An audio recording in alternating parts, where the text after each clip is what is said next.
Visakha GVMC mayor పీఠంపై అధికార కూటమి focus పెట్టింది. మేయర్, డిప్యూటీ మేయర్ పదవి దక్కించుకోవడానికి ప్రయత్నాలు ప్రారంభించింది.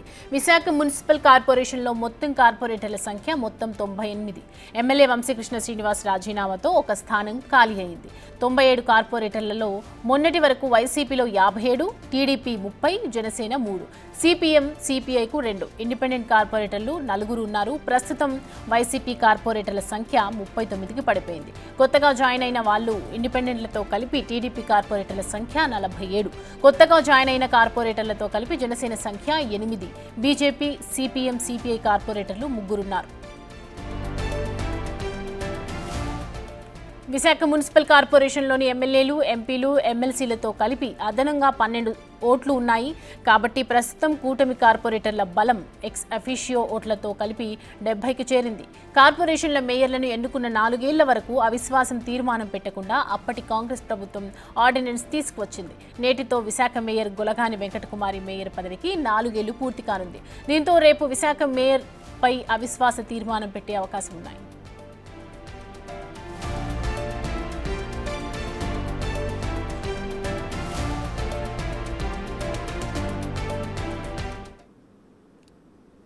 ఈ అంశానికి సంబంధించి పూర్తి డీటెయిల్స్ అందించడానికి మా ప్రతినిధి రాజు జాయిన్ అవుతున్నారు లైవ్ లో. రాజు, విశాఖ మున్సిపల్ కార్పొరేషన్కి సంబంధించి ఇప్పుడు మొత్తం మేయర్ పీఠానికే ఎసరపడేలాగా కనిపిస్తుంది. ఇప్పటి వరకు వైసీపీకి సంబంధించినటువంటి మేయరు విశాఖ కార్పొరేషన్కి సంబంధించి ఉన్నటువంటి పరిస్థితి ఉంది. వరుసగా కార్పొరేటర్లందరూ కూడా అటు కూటమిలోకి సంబంధించినటువంటి వివిధ పార్టీల్లో చేరుతున్నటువంటి నేపథ్యం అయితే కనిపిస్తుంది.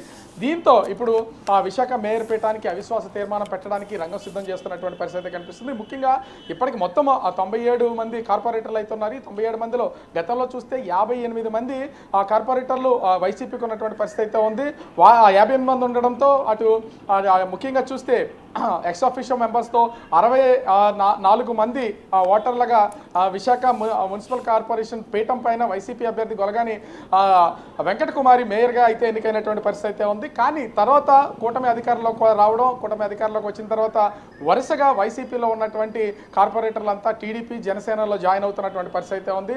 దీంతో మేయర్కి అవిశ్వాస తీర్మానం ఇచ్చి మొత్తం మేయర్ పీఠాన్ని కదపడానికి ప్రస్తుతం అయితే టీడీపీకి సంబంధించినటువంటి కూటమి నాయకులు ప్రయత్నం చేస్తున్నటువంటి పరిస్థితి కనిపిస్తుంది. ముఖ్యంగా చూస్తే 97 అంటే ఒక సీటుకి సంబంధించి ప్రస్తుత విశాఖ దక్షిణ ఎమ్మెల్యే వంశీకృష్ణ శ్రీనివాస్ యాదవ్ తన రాజీనామా చేసి ఎమ్మెల్యేగా ఎన్నికైనటువంటి నేపథ్యంలో అది మాత్రం ఇప్పటివరకు భర్తీ చేసినటువంటి పరిస్థితి లేదు. మిగిలినటువంటి 97 కార్పొరేటర్లకు సంబంధించి ప్రస్తుతం వైసీపీకి 39 ఉన్నారు. అదేవిధంగా 47 మంది కార్పొరేటర్లు అంటే 30 నుంచి 47 17 మంది కార్పొరేటర్లు వైసీపీ నుంచి వచ్చి టీడీపీలో జాయిన్ అయినటువంటి పరిస్థితి అవుతుంది. ఇప్పుడు 47 టీడీపీకి ఉన్నటువంటి పరిస్థితి ఉంది. జనసేనకి 3 కార్పొరేటర్లు ఉంటే వైసీపీ నుంచి వచ్చి మరొక 5 జాయిన్ అయ్యారు. అక్కడ 8 మంది అయ్యారు. అదేవిధంగా బీజేపీ 4 ఇండిపెండెంట్లు ఉన్నటువంటి నేపథ్యంలో మొత్తం అందరూ కలిసి 56 మంది కార్పొరేటర్లు అయినటువంటి పరిస్థితి ఉంది. అదేవిధంగా ఎమ్మెల్యేలు, ఎమ్మెల్సీలు, ఎంపీలకు సంబంధించి మొత్తం 12 ఓట్లు అయితే ఉన్నాయి. మొత్తం కలిపితే 68 ఓట్లు ప్రస్తుతం టీడీపీ కూటమికి ఉన్నటువంటి పరిస్థితి ఉంది. 60 అంటే 2/3 వంతు ప్రకారం చూస్తే కార్పొరేషన్లో ఉన్నటువంటి మొత్తం కార్పొరేటర్ల సంఖ్యకి 64 ఓట్లు రావాల్సినటువంటి పరిస్థితి ఉంది. ఎక్స్ ఆఫీషియోతో కలుపుకుని 68 ఓట్లు ఉన్నటువంటి నేపథ్యంలో ప్రస్తుతం ఈ మేయర్ పీఠాన్ని కదపడానికి అయితే ప్రస్తుతం ఆ టీడీపీకి సంబంధించినటువంటి కూటమి పార్టీ నాయకులందరూ కూడా ప్రయత్నాలు చేస్తున్నటువంటి పరిస్థితి ఉంది. ఈ రోజు అమరావతిలో వైసీపీకి సంబంధించినటువంటి దాదాపుగా 9 మంది కార్పొరేటర్లు టీడీపీలో జాయిన్ అవుతున్నటువంటి పరిస్థితి ఉంది. వాళ్ళ జాయినింగ్తో మొత్తం సంఖ్య బలమంతా కూడా మారిపోయినటువంటి పరిస్థితి కనిపిస్తుంది. అయితే ఇప్పటి వరకు అంటే రాష్ట్ర వ్యాప్తంగా ఉన్నటువంటి మున్సిపల్ చైర్పర్సన్లు కానీ, కార్పొరేషన్ మేయర్లు కానీ, పంచాయతీ ప్రెసిడెంట్లు కానీ వీళ్ళందరికీ సంబంధించి ఎప్పుడూ అవిశ్వాస తీర్మానం పెట్టి కూటమి ప్రభుత్వం అధికారంలోకి వచ్చిన తర్వాత అధికారాన్ని చేజిక్కించుకునే ప్రయత్నం అయితే చేస్తుంటుంది. కానీ కాంగ్రెస్ హయాంలో వైఎస్ రాజశేఖర రెడ్డి ముఖ్యమంత్రిగా ఉన్నటువంటి సమయంలో ఇటు మేయర్లు కానీ, మున్సిపల్ చైర్పర్సన్లు కానీ 4 సంవత్సరాల వరకు మార్చడానికి వీలు లేకుండా ఒక ఆర్డినెన్స్ అయితే తీసుకొచ్చినటువంటి పరిస్థితి ఉంది. విశాఖ మున్సిపల్ కార్పొరేషన్ మేయర్గా గొలగాని వెంకటకుమారి మేయర్ పీఠానికి ఎక్కి ఈ రోజుకి 4 సంవత్సరాలు అయితే పూర్తయినటువంటి పరిస్థితి ఉంది. సో ఆ ఆర్డినెన్స్ ప్రకారం 4 సంవత్సరాలు పూర్తయింది కాబట్టి రేపొద్దున ఖచ్చితంగా అవిశ్వాస తీర్మానం అయితే పెట్టొచ్చు. దీనిలో భాగంగానే ప్రస్తుతం టీడీపీకి వైసీపీ నుండి 9 మంది అయితే మద్దతుగా ఇవాళ అమరావతిలో టీడీపీలో జాయిన్ అయినటువంటి పరిస్థితి అయితే ఉంది. రేపు మొత్తం కౌన్సిల్ అందరినీ కూడా సమావేశపరిచి వాళ్ళ దగ్గర నుంచి సంతకాలు తీసుకున్నటువంటి నేపథ్యంలో అంతా కలిసి రేపొద్దున మేయర్ దొలగాని వెంకటకుమారి మీద అవిశ్వాస తీర్మానం పెట్టి మేయర్ పీఠాన్ని కదపడానికి అయితే ప్రస్తుతం అయితే ఆ పావులు కదుపుతున్నటువంటి పరిస్థితి అయితే కనిపిస్తుంది. అయితే ఒక్క రోజులోనే అది ప్రస్తుతానికైతే ప్లానింగ్ లో ఉన్నటువంటి నేపథ్యంలో రేపు అవిశ్వాస తీర్మానం పెట్టాలని ఒక నిర్ణయానికి అయితే వచ్చారు. ఇంకా పార్టీ అధిష్టానం టీడీపీ నుంచి కానీ అదేవిధంగా జనసేన బీజేపీ నుంచి ఇంకా పూర్తి స్థాయి క్లారిటీ అయితే రానటువంటి పరిస్థితి ఉంది. ఒకవేళ పూర్తి మద్దతు కూటమికి ఉన్నటువంటి నేపథ్యంలో టీడీపీ అధిష్టానం నుంచి కనుక ఈ అవిశ్వాస తీర్మానం పెట్టడానికి గ్రీన్ సిగ్నల్ రేపే వస్తే కనుక ఖచ్చితంగా కొత్త మేయర్ ఎవరు అనేది ఇప్పుడు పెద్ద చర్చకు దారితీస్తున్నటువంటి పరిస్థితి. అయితే ఈ రోజే కొత్త మేయర్కి సంబంధించి కూడా పార్టీల అధిష్టానాలు ఒక నిర్ణయానికి రావాల్సి ఉంటుంది. ఎందుకంటే రేపొద్దున అవిశ్వాస తీర్మానం పెట్టిన తర్వాత కొత్త మేయర్ని ఎన్నుకుని మళ్ళీ ఒక కసరత్తు అవుతుంది కాబట్టి ఎక్కడికక్కడ పావులు కదుగుతున్నటువంటి పరిస్థితి కనిపిస్తుంది. ఓవరాల్గా చూస్తే వైసీపీ చేతిలో ఉన్నటువంటి విశాఖ నగర కార్పొరేషన్ సంబంధించినటువంటి మేయర్ పీఠం ఇప్పుడు చేజారిపోతున్నటువంటి పరిస్థితి కనిపిస్తుంది. ఎందుకంటే ఆంధ్రప్రదేశ్ రాష్ట్రంలో ఉన్నటువంటి అన్ని కార్పొరేషన్లో కూడా విశాఖ నగర కార్పొరేషన్ అనేది అత్యంత పెద్దది. దాదాపుగా మహానగరపాలక సంస్థ కావడం, ఆదాయంలో కూడా కోట్ల రూపాయల ఆదాయం ఉన్నటువంటి నేపథ్యంలో ఇప్పుడు వైసీపీకి ఉన్నటువంటి ఒకగానొక మేయర్ పీఠం కదిపోతే మనగా తీవ్రమైనటువంటి నష్టంలోకి వెళ్ళినటువంటి పరిస్థితి అవుద్ది. ఎందుకంటే 2019 ఎన్నికల్లో కూడా వైసీపీ అధికారాన్ని చేపట్టినా కూడా విశాఖ నగరంలో ఉన్నటువంటి 4 ఎమ్మెల్యే సీట్లు గెలుచుకోలేకపోయినటువంటి పరిస్థితి ఉంది. ఒకవేళ 4 ఎమ్మెల్యేలు గెలుచుకోలేకపోయినా కూడా నగరపాలక సంస్థ అటు వైసీపీ చేతిలో ఉందని ఇప్పుడు దాకా గర్వంగా చెప్పుకుంటున్నటువంటి పరిస్థితి ఉంది. ఇప్పుడు కూటమి అధికారంలోకి వచ్చిన తర్వాత ఇప్పుడు నగర మేయర్ పదవి టీడీపీ చేజిక్కించుకునే ప్రయత్నాలు అయితే మొదలుపెట్టినటువంటి నేపథ్యంలో మరి వైసీపీ ఏం చేస్తుంది అనేది చూడాల్సినటువంటి పరిస్థితి కనిపిస్తుంది.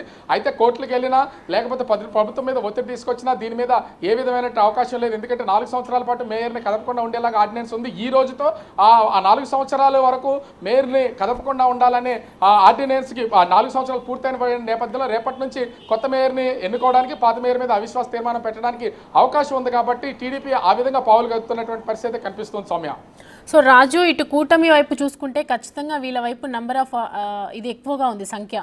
సో మేజర్ కార్పొరేటర్లు నోటీసులు ఖచ్చితంగా ఇస్తేనే అవిశ్వాస తీర్మానం అనేది కరెక్ట్గా జరుగుతూ ఉంది. కాబట్టి సో రేపటి రోజున మరి మేయర్ దీనికి అంగీకరించే అవకాశాలు ఎంతగానో కనిపిస్తున్నాయి? తన బలాన్ని నిరూపించుకునే అవకాశాలు ఉన్నాయా? ఇప్పటికీ అటు వైసీపీకి సంబంధించి 58 నుంచి వాళ్ళ సంఖ్య 39కి అయితే పడిపోయినటువంటి పరిస్థితి అయితే ఉంది. అదేవిధంగా 30గా ఉన్నటువంటి టీడీపీ పార్టీకి సంబంధించి వైసీపీలో ఉన్నటువంటి వాళ్ళు టీడీపీలోకి వచ్చినటువంటి నేపథ్యంలో వీళ్ళ 47కి టీడీపీ సంఖ్య పెరిగింది. అదేవిధంగా జనసేన పార్టీకి సంబంధించి ఒక 8 మంది కార్పొరేటర్లు ఉన్నారు. అదే బీజేపీకి సంబంధించి ఒక కార్పొరేటర్, ఇండిపెండెంట్గా ఉన్నటువంటి కార్పొరేటర్లు 4, మొత్తం కలిపి 56 మంది కార్పొరేటర్లు. అంటే వైసీపీ కంటే ఇప్పుడు అదనంగా వెళ్ళినటువంటి పరిస్థితి అయితే ఉంది. ఈ నేపథ్యంలో పార్టీ మారినటువంటి కార్పొరేటర్లు అందరూ కూడా టీడీపీకి కూటమికి అనుకూలంగా సంతకాలు అయితే ముందుగానే పెట్టినటువంటి పరిస్థితి ఉంది. సంతకాలన్నీ తీసుకున్న తర్వాతే అటు 9 మంది కార్పొరేటర్లను కూడా ఇవాళ అటు అమరావతి తీసుకెళ్లి టీడీపీలో జాయిన్ చేస్తున్నటువంటి పరిస్థితి అయితే ఉంది. మొత్తము ఆ టీడీపీకి అదేవిధంగా కూటమిలో ఉన్నటువంటి బీజేపీ కానీ ఆ జనసేన కానీ ఈ పార్టీలో ఉన్నటువంటి కార్పొరేటర్లందరూ మద్దతుతో వాళ్ళ సంతకాలు తీసుకున్న తర్వాతే అవిశ్వాస తీర్మాన నిర్ణయం అనేది తీసుకోవడం అయితే జరిగింది. ఇప్పటికీ అన్ని సంతకాలు పూర్తయినటువంటి నేపథ్యంలో రేపు ఖచ్చితంగా అవిశ్వాస తీర్మానం పెట్టడానికి కూటమిలో ఉన్నటువంటి కార్పొరేటర్లు అందరూ కూడా సిద్ధమైనటువంటి పరిస్థితి ఉంది. అయితే ఈ అవిశ్వాస తీర్మానం పెట్టాలా వద్దా, అది రేపే పెట్టాలా లేకపోతే దీనికి కొంత సమయం తీసుకోవాలా అనేది మాత్రం టీడీపీ అధిష్టానం చేతిలో ఉంది. ఎందుకంటే 47 మంది కార్పొరేటర్లు ఒక టీడీపీకే ఉన్నటువంటి నేపథ్యంలో దీని పూర్తి నిర్ణయం అంతా కూడా అటు టీడీపీ తీసుకునే అవకాశం అయితే ఉంది. సో ఆ టీడీపీ ఎలాంటి నిర్ణయం తీసుకుంటుంది అనేది సాయంత్రం లోపు తేలే అవకాశం అయితే కనిపిస్తుంది. ప్రస్తుతం అటు టీడీపీ రాష్ట్ర అధ్యక్షుడు పల్లా శ్రీనివాస్ కానీ ఈ మొత్తం విశాఖ మేయర్ పీఠాన్ని వైసీపీ నుంచి టీడీపీకి వచ్చేలాగా కీలక బాధ్యతలు వహిస్తున్నటువంటి విశాఖ వెస్ట్ ఎమ్మెల్యే గణబాబు కానీ ప్రస్తుతం అమరావతిలో ఉన్నారు. వీళ్ళ సమక్షంలోనే పార్టీలో జాయిన్ అవడానికి ప్రస్తుతం అయితే కార్పొరేటర్లందరూ కూడా అటు అమరావతి వెళ్ళినటువంటి పరిస్థితి ఉంది. కీలకమైనటువంటి నాయకులు అసెంబ్లీ ఉన్నటువంటి నేపథ్యంలో అందరూ అమరావతిలో ఉన్నారు కాబట్టి విశాఖ నాయకులందరితో కూడా చర్చించి, ఎందుకంటే విశాఖ సిటీలో ఉన్నటువంటి 4 ఎమ్మెల్యే అభ్యర్థులతో ఎమ్మెల్యే నియోజకవర్గాలతో పాటుగా అటు భీమిలి, గాజువాక, అనకాపల్లి, పెందుర్తి దాదాపుగా ఈ నియోజకవర్గ నియోజకవర్గాలన్నీ కూడా విశాఖ సిటీ పరిధిలో ఉంటాయి. అందరు ఎమ్మెల్యేలు అసెంబ్లీ నేపథ్యంలో అమరావతిలో ఉన్నారు కాబట్టి వాళ్ళందరితో చర్చించి కార్పొరేటర్ల చేత సంతకాలు తీసుకుని ఎక్స్ అఫీషియో హోదాలో ఎమ్మెల్యేల చేత, ఎంపీల చేత, ఎంపీ చేత, ఎమ్మెల్సీల చేత ఓట్లు వేయించడానికి ఇప్పటికే రంగం సిద్ధమైనటువంటి పరిస్థితి కనిపిస్తుంది. ఈ నేపథ్యంలోనే అవిశ్వాస తీర్మానం అనేది చాలా ఈజీ. వైసీపీ ఎంత ట్రై చేసినా, ఒకవేళ కోర్టులో కేసులు వేయడానికి ప్రయత్నం చేసినా కూడా అది చెల్లుబాటు అవుతుంది. ఎందుకంటే ఇంకా మేయర్ పీఠం అనేది 1 సంవత్సర కాలం మాత్రమే పదవి ఉంది. ఇప్పటికే ఆర్డినెన్స్ రూపంలో 4 సంవత్సరాలు పూర్తయినటువంటి నేపథ్యంలో మేయర్ని మార్చడానికి అవకాశం అయితే కనిపిస్తుంది. ఈ నేపథ్యంలోనే టీడీపీ ప్రస్తుతం మేయర్ మీద అవిశ్వాస తీర్మానం పెట్టడానికి అయితే ప్రయత్నాలు చేస్తుంది. అది రేపు పెడతారా లేదా ఎల్లుండి పెడతారా, కొంత సమయం తీసుకుని అవిశ్వాస తీర్మానానికి వెళ్తారా అనేది మాత్రం వేచి చూడాల్సినటువంటి పరిస్థితి కనిపిస్తుంది. సౌమ్య, రైట్, ఒకవేళ మేయర్ని మార్చే పరిస్థితి వస్తే రాజు, సో టీడీపీ కూటమి ప్రభుత్వం ఎవరిని డిసైడ్ చేసే అంశాలు కనిపిస్తూ ఉన్నాయి. సో ప్రజెంట్ వాళ్ళ లిస్టులో ఎవరెవరు ఉన్నారని చెప్పొచ్చు?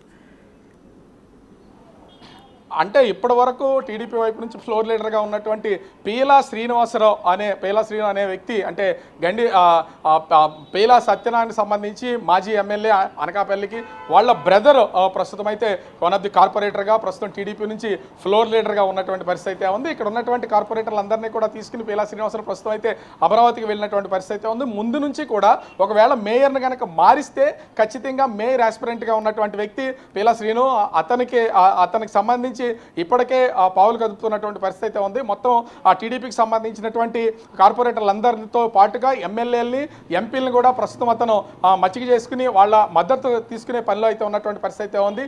ఎంతమంది కార్పొరేటర్లు ఓటు వేసినా కూడా స్థానికంగా ఉన్నటువంటి ప్రజాప్రతినిధులు, ముఖ్యంగా ఎమ్మెల్యేలు కానీ, ఎంపీ కానీ, ఎమ్మెల్సీలు కానీ వాళ్ళ ప్రమేయం లేకుండా అయితే జరిగే అవకాశం అయితే లేదు. ఈ కోణంలో కూడా ప్రస్తుతం అయితే ఆ చర్చలు జరుగుతున్నటువంటి పరిస్థితి కనిపిస్తుంది. కానీ ఇక్కడ ఇంకోటి కూడా ఉంది. ఇప్పటికే నామినేటెడ్ పదవుల్లో ఏపీ స్టేట్కి సంబంధించి పీలా గోవింద్కి అనకాపల్లికి సంబంధించి వాళ్ళ అన్నకి ఆల్రెడీ ఒక పదవి అయితే ఉన్నటువంటి పరిస్థితి ఉంది. రాష్ట్ర స్థాయి చైర్మన్గా ఉన్నటువంటి పదవి అయితే ఉంది. అన్నకి ఒక పదవి ఇచ్చి తమ్ముడికి మరో పదవి ఇవ్వాలనేది కూడా కొంతమంది టీడీపీకి సంబంధించినటువంటి కార్పొరేటర్లు వ్యతిరేకిస్తున్నటువంటి పరిస్థితి కూడా ఉంది. కాకపోతే ముందు నుంచి కూడా పీలా శ్రీను ఒక ఆస్పిరెంట్గా ఉన్నటువంటిది జోరుగా ప్రచారం జరుగుతున్నటువంటి నేపథ్యంలో ఖచ్చితంగా అతనికే మేయర్ పదవి అప్పగించే అవకాశం అయితే ఉందనేది చర్చ జరుగుతున్నటువంటి పరిస్థితి అయితే కనిపిస్తుంది. మరి ఇక్కడ ఉన్నటువంటి స్థానికంగా ఉన్నటువంటి ఈ 7 ఎమ్మెల్యేలు, అదేవిధంగా ఆ టీడీపీ రాష్ట్ర అధ్యక్షుడు ఎంపీ భరత్ ఎవరికి మద్దతు ఇస్తారో అనేది చూడాల్సినటువంటి పరిస్థితి కనిపిస్తుంది. ఇక్కడ ఇంకొకటి కూడా తెర మీదకి వచ్చినటువంటిది అయితే కనిపిస్తుంది. దాదాపుగా 9 మంది కార్పొరేటర్ని అమరావతి తీసుకెళ్లడం, అదేవిధంగా మేయర్కి అవిశ్వాస తీర్మానం పెట్టాలనే ఒక నిర్ణయానికి టీడీపీ వచ్చినటువంటి పరిస్థితి ఉంది. కానీ ఈ విషయం మాత్రం విశాఖకు సంబంధించినటువంటి ఎంపీ భరత్ కానీ, టీడీపీ పార్లమెంటు అధ్యక్షుడు గండి బాబ్జీ వర్గానికి కానీ వీళ్ళిద్దరికీ ఎవరికి సమాచారం కూడా ఇవ్వకుండా నేరుగా టీడీపీ రాష్ట్ర అధ్యక్షుడు పల్లా శ్రీనివాసరావు, అదేవిధంగా వెస్ట్ ఎమ్మెల్యే గణబాబు వీళ్ళిద్దరూ సారథ్యం వహిస్తూ వీళ్ళనైతే తీసుకెళ్లినటువంటి పరిస్థితి ఉంది. స్థానిక ఎంపీకి కానీ, పార్టీకి సంబంధించినటువంటి ఇన్ఛార్జికి కానీ కనీసం సమాచారం ఇవ్వకుండా ఏ విధంగా ఈ వ్యవహారాన్ని నడుపుతారంటూ ఇప్పుడు టీడీపీలో కూడా కొన్ని విభేదాలు అయితే తలెత్తుతున్నటువంటి పరిస్థితి కనిపిస్తుంది. ఈ నేపథ్యంలోనే వీటన్నింటినీ చూస్తే రేపు అవిశ్వాస తీర్మానం పెడతారా, లేకపోతే దీనికి కొంత సమయం తీసుకుని టీడీపీలో ఇంటర్నల్గా ఉన్నటువంటి విషయాలన్నింటినీ కూడా సరిచేసుకుని వీళ్ళు అవిశ్వాస తీర్మానానికి వెళ్తారనేది మాత్రం వేచి చూడాల్సినటువంటి పరిస్థితి కనిపిస్తుంది. ఓవరాల్గా చూస్తే విశాఖ మేయర్ పీఠం అనేది ఒక పక్క వైసీపీ కోల్పోతూ బాధలో ఉంటే దీన్ని చేజిక్కించుకుంటున్నటువంటి టీడీపీ కూటమి మాత్రం ఇప్పుడు విభేదాలతో మళ్ళీ రచ్చకెక్కాల్సినటువంటి పరిస్థితి ఉంది. మరి అధిష్టానం ఏ విధమైన నిర్ణయం తీసుకుంటుంది, ఎవరిని ఎన్నుకుంటుంది, ఎవరి పేరును ప్రపోజ్ చేస్తుంది అనేది మాత్రం వేచి చూడాల్సినటువంటి పరిస్థితి కనిపిస్తుంది. Soumya, right, thanks for the updates Raju.